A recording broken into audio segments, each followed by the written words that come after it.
Chapitre de la santé toujours, avec un trafic d'ordonnances dans le viseur des autorités. L'arnaque est simple, obtenir des médicaments remboursés pour les revendre à l'étranger. Une arnaque d'autant plus grave qu'elle concerne des traitements contre le cancer qui manquent déjà dans les officines françaises. En mai dernier, 14 de ces trafiquants ont été condamnés à Mulhouse. Ils avaient détourné 700 000 € de médicaments avec une méthode bien rodée, Marine Sabourin. Oui, ce sont les jeunes adultes appâtés par de grosses sommes d'argent. Ils sont démarchés sur Snapchat. Les trafiquants leur proposent 1 000 € pour aller chercher des médicaments en pharmacie avec de fausses ordonnances. Des ordonnances factices réalisées à la perfection. Signature de cancérologues reconnus, en tête d'hôpitaux, tout y est. Seule condition pour participer, avoir une carte vitale.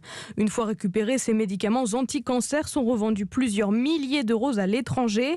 Le trafic d'ordonnances, c'est un délit connu, mais contre le cancer, c'est inédit, explique Alain Delgut du Conseil national de l'Ordre des pharmaciens. On l'avait observé il y a déjà quelques années, à l'époque où la codéine est passée sur ordonnance. Et là maintenant, on passe à autre chose. Depuis à peu près 2 ans, on voit ça, des médicaments anticancéreux, donc des médicaments souvent qui sont très chers. Les professionnels de santé craignent une pénurie de médicaments anti-cancer et proposent une solution, la e-prescription, des ordonnances conservées sur un serveur sécurisé avec un QR code.